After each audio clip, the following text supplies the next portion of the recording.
郭元峰，男，18岁，安陆镇职高学生。他出生之后，父母常年在广东打工，他一直跟着爷爷生活在龙口村。爷爷对他十分的溺爱，目前涉嫌包庇，已经被我们拘押了。搜查回家的时候，我们找到了未烧毁的血衣残片，经 DNA 检查与死者朱凤相符。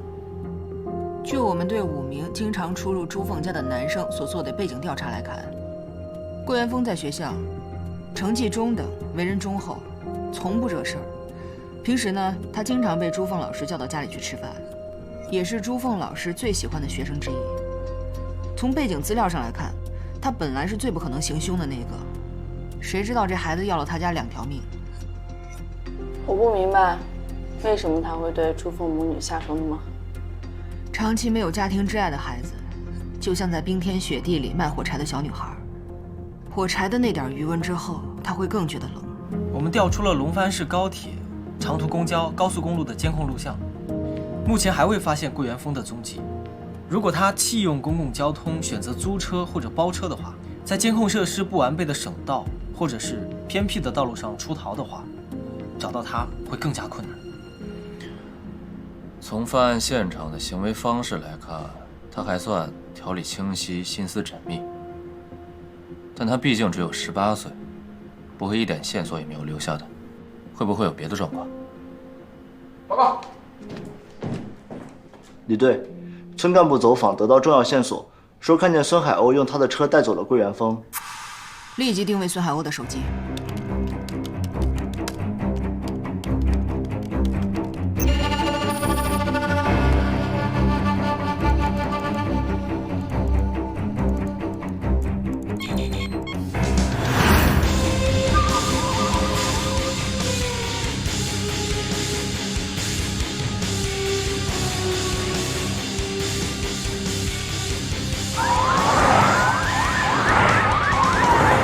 黄焕，快！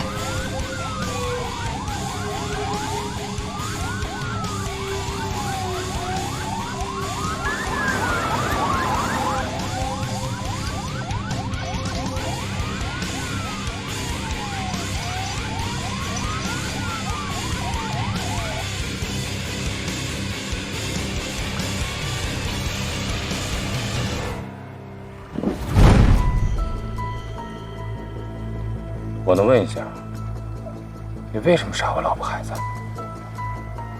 我没有，我没杀朱老师，我也没杀你女儿，都不是我干的。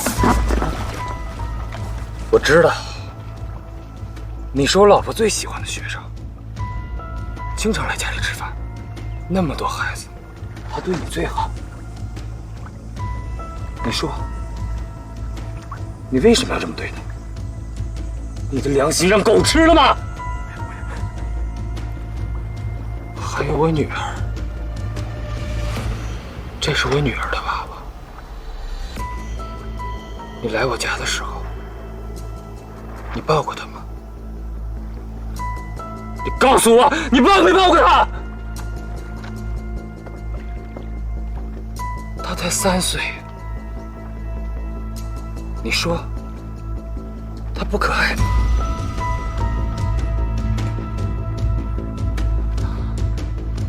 我女儿最喜欢的，就是我带她来划船。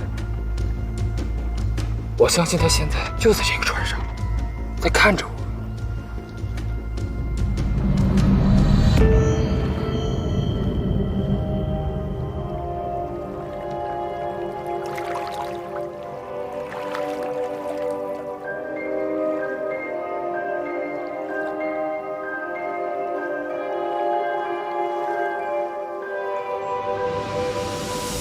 他才3岁呀，他怎么会知道那个抱过他的人？不，那个人面兽心的畜生会把他就这样提着，塞进水缸里溺死。你这个畜生，你也应该是这个死法。你说是不是？我求求你了，你别杀我！我包里有钱，我爷爷给我装的。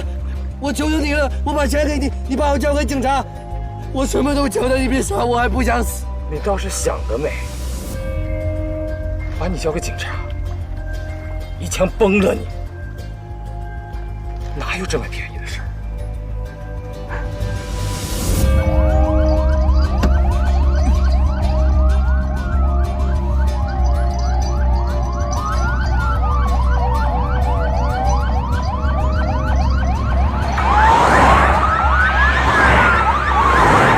还有多久？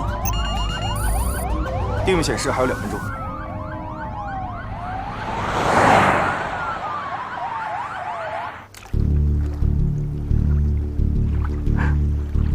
我老婆孩子怎么死的？我这才就让你怎么死！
法律制裁？怎么制裁？让他偿命？我老婆孩子能让他偿回来吗？救救我！我什么都交代。你闭嘴！我女儿才3岁，才3岁呀！她还没看过外面的世界，还没上过学，还没交过朋友，什么都没来得及，就没了。你告诉我，法律制裁能给我什么？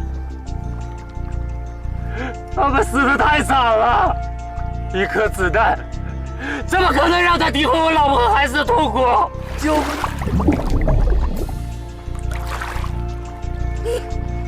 我！孙海鸥，已经亲手抓到了犯人，算是给他们一个交代了。他们都看着你了。我就是要让他们看着，我要让他们看到我亲手给他们报仇。我理解你，如果我是你的话，我一定想给他最痛苦的死法。他再痛苦都不够。别！但是你觉得他不痛苦吗？他从杀了朱老师和那个孩子开始，每天都被恐惧折磨，这种折磨一直会伴随他到死为止。你现在是在帮他解脱，你要为了这么个王八蛋付出这么大代价吗？再做傻事儿，以后永远都爬不起来。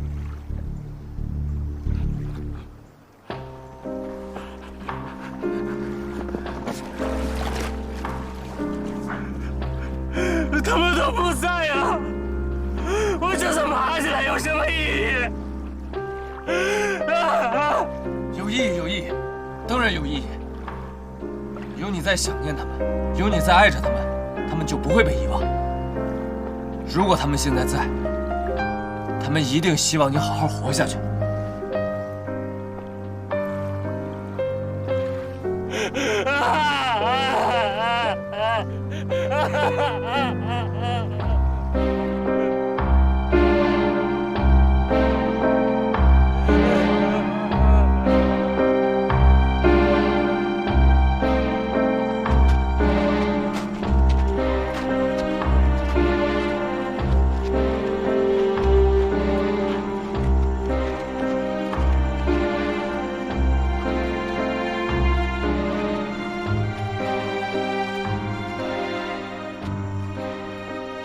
我会给你找最好的律师。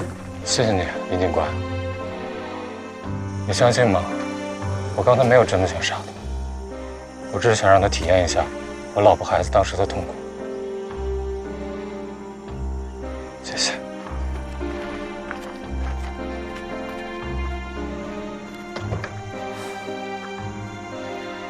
一旦罪案发生，身边的亲属总是最痛苦的，无论是施害者还是受害者。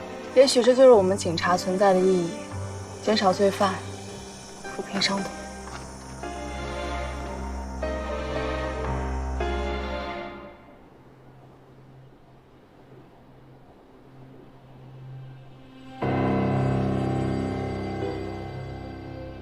看你这次考试争取考90分哦。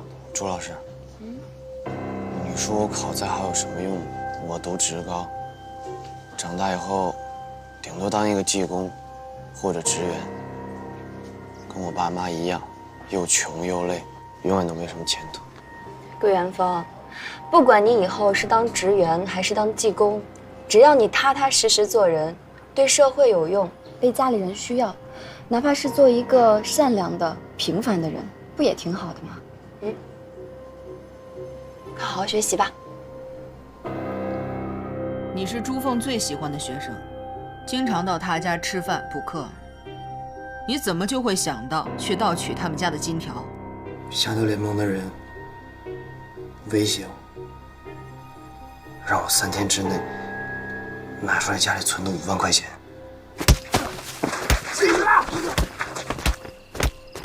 要不然，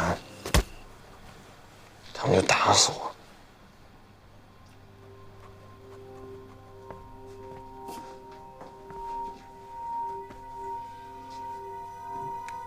怎么样了？挺顺利的，郭元峰心态崩了，问什么都招了。昨天孙海鸥那一下还挺成功的，当然不招也不行，证据确凿。侠盗联盟怎么知道你们家有5万元存款？有一次，我跟同学去上网，我就随口说了一句：“我爸妈挣了很多钱，还会寄回家里。”也不知道被旁边的谁听了去。这么说，你也不知道侠盗联盟都是些什么人？我只知道，他们是一伙人，而且很厉害。被他们盯上的人，如果不乖乖听话的话，就会在晚上被他们拦住，往死里打。侠盗联盟，应该就是一些乡镇混混吧？咱们得想办法早点把这个犯罪团伙捉拿归案，让他们在太阳底下晒晒。讲讲你的作案经历吧。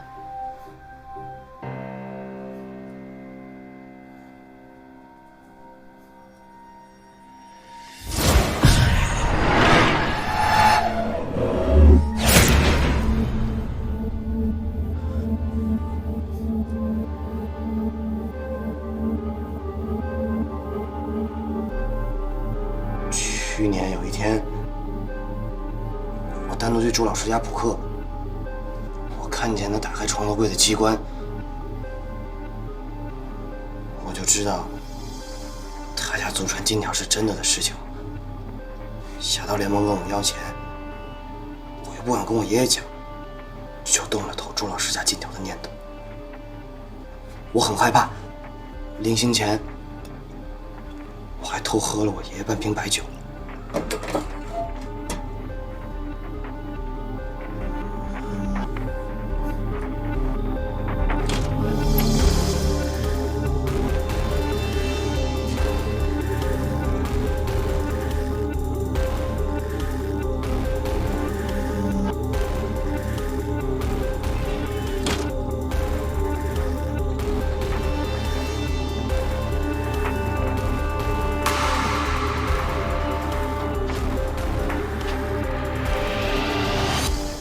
我在院子里观察了很久，确定朱老师跟他的女儿睡熟之后，才走进了他的房间。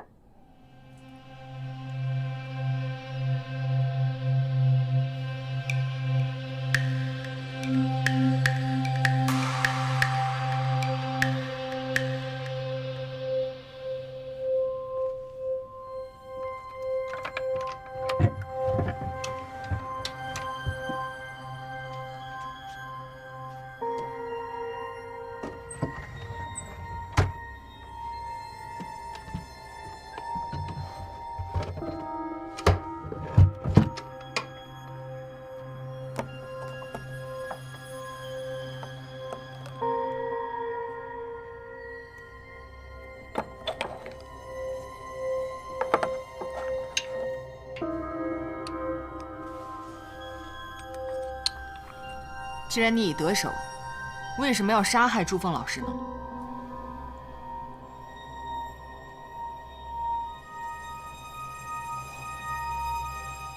我喝了酒，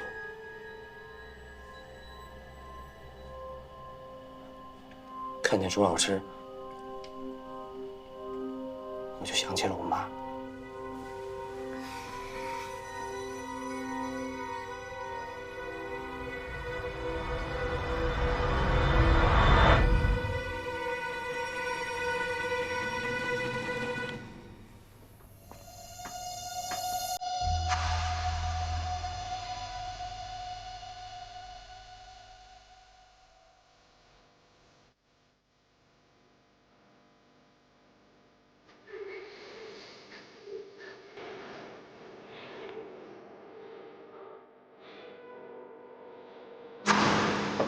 你谁？硕士。顾元峰，你怎么在这儿？你怎么进来的？我错了，硕士。顾元峰，我错了，硕士。你平时看上去挺乖挺听话的，没想到你竟然是一个卑鄙的下流胚子。我不是这个。我平时教你那些道理都进狗肚子了，是不是？我对你太失望，给我走！我错了，我错了。明天我就找你爷爷说说清楚。不能告诉我爷爷，我错了，不能告诉我爷爷。不行，我必须要告诉你爷爷，要让他知道你在这里都做了些什么。我错了，舒老师，不能告诉我爷爷。你快走啊！告诉我爷爷，告诉我爷爷。朱老师发现我的时候，我害怕极了。不能告诉我爷爷，我觉得我这辈子就完了，我觉得我人生就毁了。我明天就把这件事跟你爷爷说说清楚。告诉我爷爷，给我滚！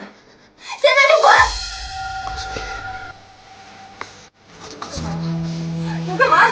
告诉我爷爷，千万不能告诉我爷爷，我再也没有脸见任何人。我爷爷、我爸妈都会因此变得没脸再见人。我错了。我成为全家、全村、全职高的耻辱。想到这些，我就想疯了。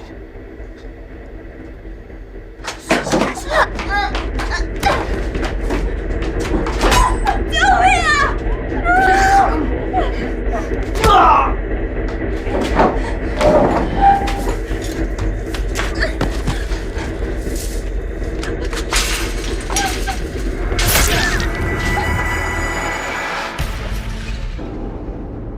所以，你就拿着斧子拼命地砍杀朱凤老师。其实，在院子的时候他已经倒下了，你又骑在他身上连补了10几斧，对吗？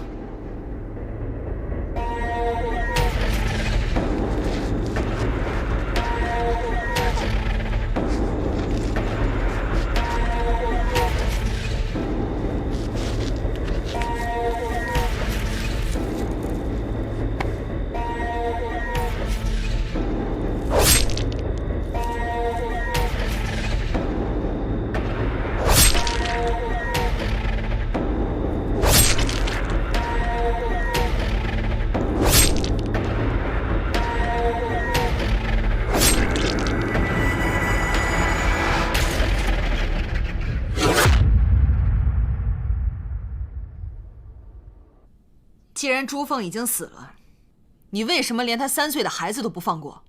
我看到朱老师躺在地上一动不动，本来想马上就离开，我又突然想到，机关的门还没关，这样的话就会被发现金条被偷，所以我就回去关门。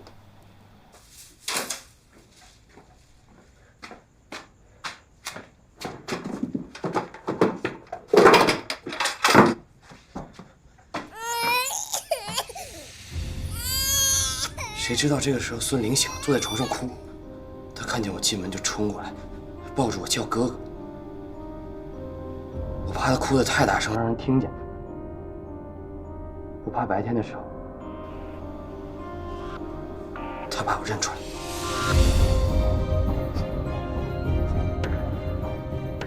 我就击出她的双脚。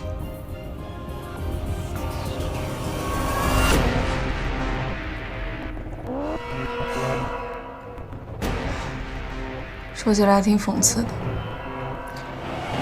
犯罪的时候想到的居然是自己的妈妈。一个孩子最依赖的，就是母亲的乳房和温柔的触感。他是一个在爷爷脚臭、汗臭、烟味中长大的人，看到那样一个成年女性无论是母性的还是女性的，对他来说都是致命诱惑。这算变态吗？算。犯罪中任何的非常态，都是变态。你拿着金条去哪儿了？我没留，我全都给侠盗联盟了。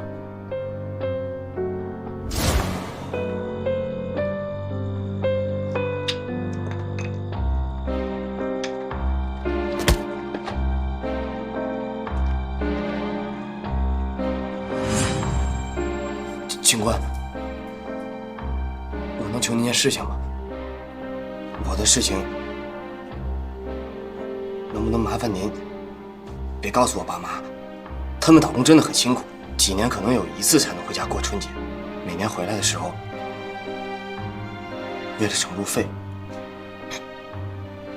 都是骑摩托回来。等到了家，手都冻裂了。他们辛辛苦苦供我读书，哪知道我妈她肯定活不下去了。还有我爷爷，他一个人把我拉扯到大。我求求你们，我求求你们，能不能别让他知道我被抓了？现在想起他们来了，早干嘛去了？你父母已经在赶来的路上了。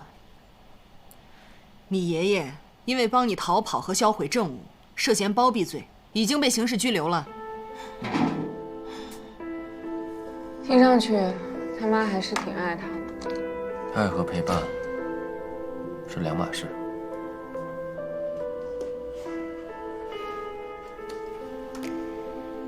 这些留守在家的孩子，一边是祖父母的溺爱无所顾忌，一边又缺乏安全感，真是又可恨又可悲。这可能就算是无知无畏吧。现在朱凤的案子，嫌疑人已经归案了，就差金条还没有追回。我们要赶紧抓紧时间，继续侦破小雨被害的案子。明白。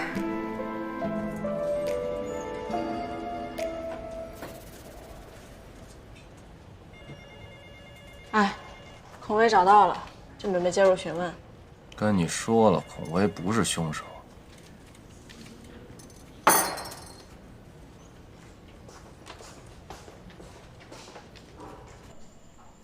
姓名？孔威，年龄28岁，现在做什么工作？在江苏昆山一家模具厂打工。知道找你什么事儿吗？知道。我今天回家，邻居王老太跟我说了小雨的事。我爸刚走，小雨。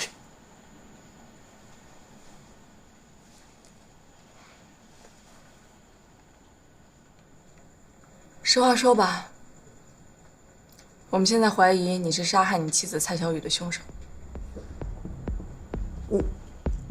我杀小雨？怎么可能？我哪下得去手？那就请你帮我们抓住真凶。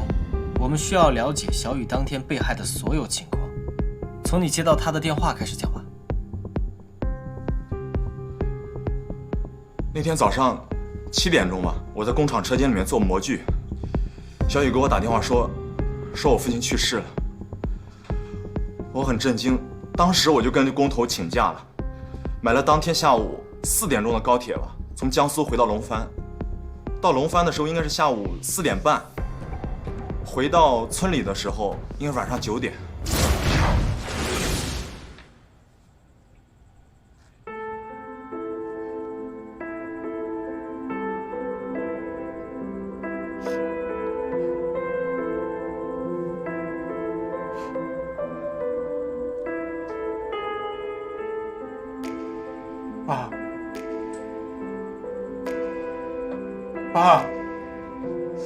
爸，儿子不行，你走了都没见儿子最后一眼。孔威，你也别太伤心了。你在外面拼死拼活，也是为了这个家，为了我跟爸过上好日子，爸心里都知道。你看，爸就这样躺了几百天，他也很难受。了也是个解脱。你就别太自责了啊！你真的尽心了。解脱？是你解脱了吗？啊？你尽心了吗？孔威，你说的这是啥话呀？我早就知道，你从山里面嫁到我们家，就是图个外面的花花世界。怎么可能天天安心在家照顾我爸？你是不是巴不得他早点咽气，早点死，好出去自由潇洒，是吗？我想出去上班有什么不对？你看村里那些小媳妇儿们，哪个不是跟着老公出去打工啊？剩的这主桥村里都是老弱病残，我想说个话的人都没有。我就是不想让你那么辛苦，想陪着你一起赚钱，一起过日子。我嫁给的是你，不是嫁给你爸了。我让你挣钱了吗？你说的我都能理解。是，说照顾爸为重，我一天也没敢怠慢。吃饭、洗澡、晒太阳，我哪天耽误了？你看爸躺了这半年多，身上干干净净的，这村里哪个小媳妇儿都做到啊？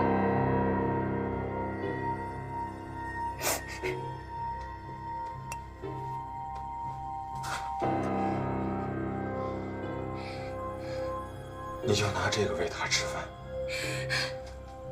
这是好媳妇儿做的好事儿吗？这是给人吃的吗？爸他吃不下东西，我也没办法呀。爸天天只能喝稀饭，我不也陪着他喝稀饭吗？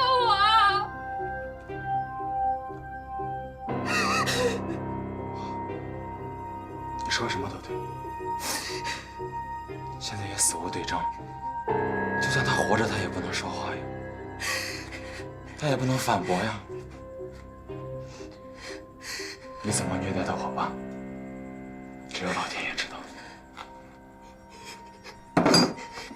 孔威，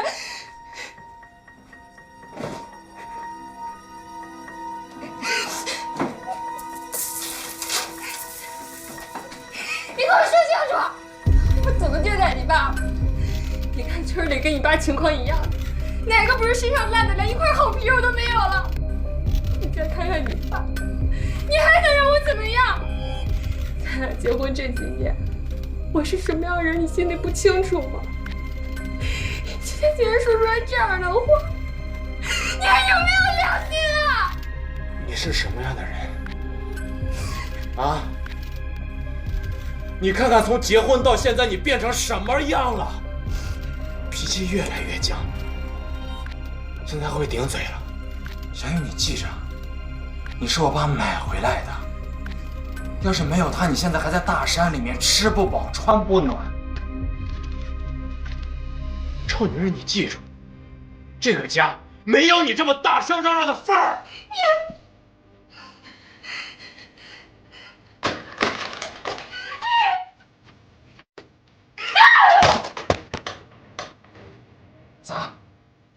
砸？你有什么资格砸？翻了天了！是，我是要翻天。这日子我不过来不行吗？我不过了！不过就不过，把他妈买你的10万块钱还来再走。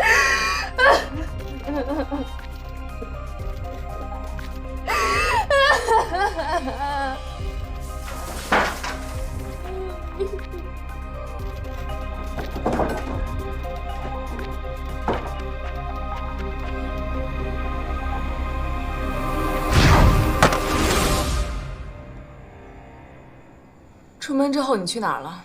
我在网吧待了2晚上，后来我就后悔了。结婚这么多年，小雨一直全心全意的照顾我们家。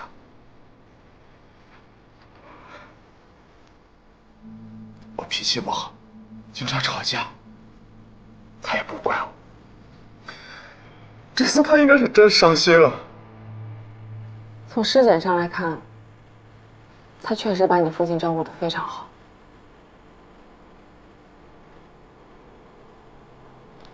那案发后的第2天，你为什么不回家？我得在市里咨询我爸爸墓葬的事儿啊。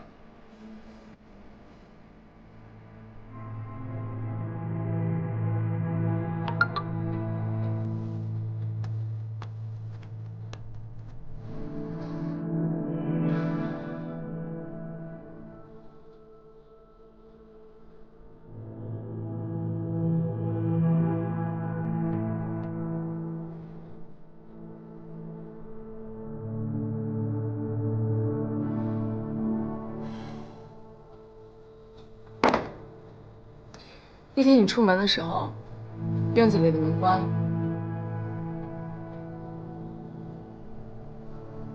不记得了，仔细想想，我真不记得了。你说的对，这些年，你真的没有真正的关心过你老婆。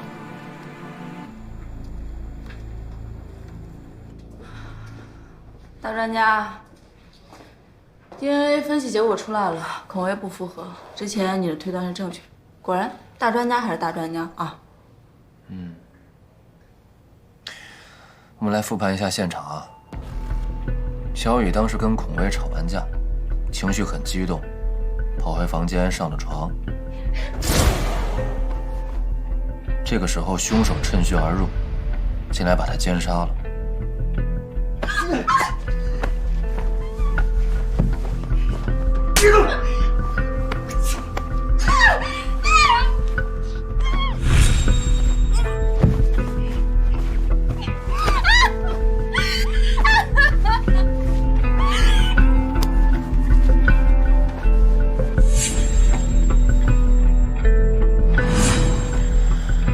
我刚刚一直在看这张照片，总觉得哪里不太对劲，但又说不上来。你们不觉得这双凉鞋摆放的有点太整齐了吗？为什么？如果他真的是和孔威吵完架上床，凉鞋不应该这么摆。我不知道啊，总之，我如果跟人吵架，特别生气的上床，我绝对不会这样摆放我的鞋的。那是什么样？哦，懂了吗？我会把我的鞋踢飞。姐，你可真厉害。走，覆盖现场。学着点儿。好嘞。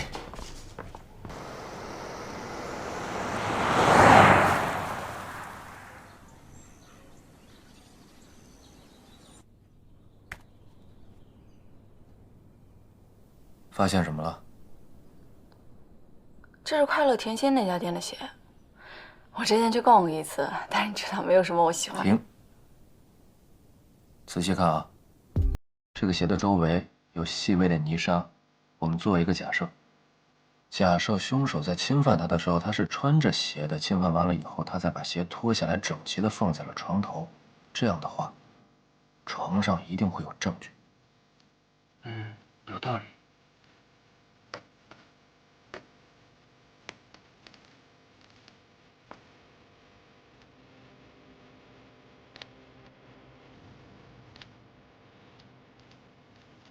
哎，脚印真的有哎！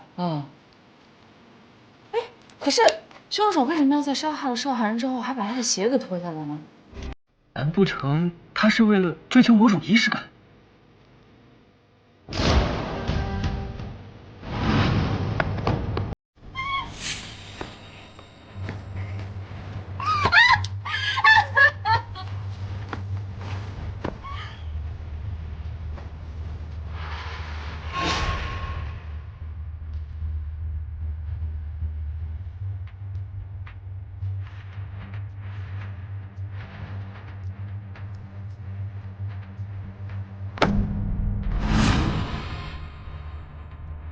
我们回去复检小雨的尸体。走。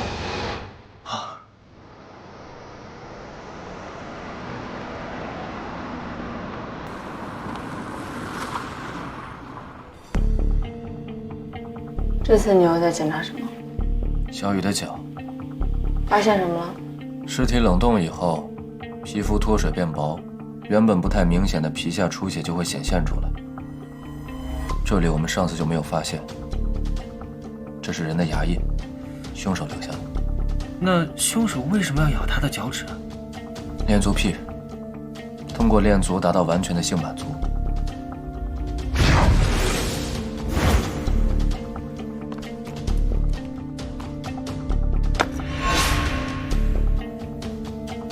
这是什么人渣都有。提取一下牙膜，找到有恋足癖的青壮年，对比下精液的 DNA， 就可以核定凶手了。看来尸体真的会说话呀。受害者把自己经历的种种痛苦、暴行、苦闷，都印记在自己的身体上，等着我们去发现。他们只是静静的深渊，等着我们还他们一个公道。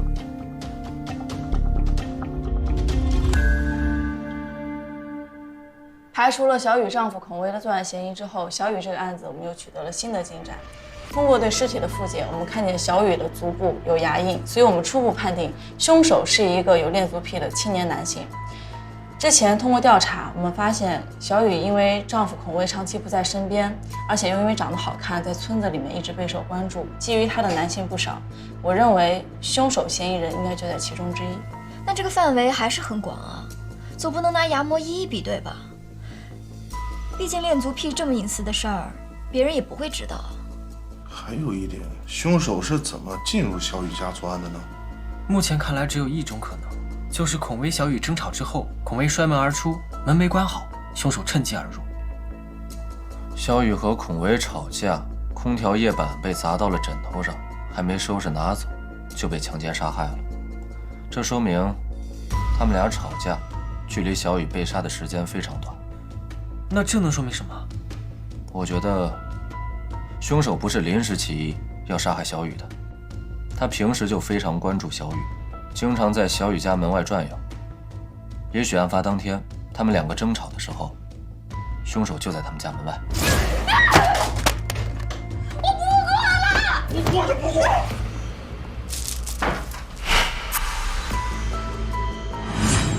秦法医分析得非常对，龙口村及附近的乡镇留守人群的特点就是一老一少，父母不在身边的青少年很多，无业青年多，这里的治安环境非常复杂，所以这两起案子绝对不是偶然。朱凤的案子现在侠盗联盟还没有找到，小雨的案子也只是推断出来特征，需要进一步查实。大规模的排查很有可能打草惊蛇，甚至惊动到嫌疑人，所以我建议我们这一次还是以暗访的形式，力争摸清当地的情况。这样，我和秦法医一组，彪哥、环环一组，大宝你这次亲自带队组人马。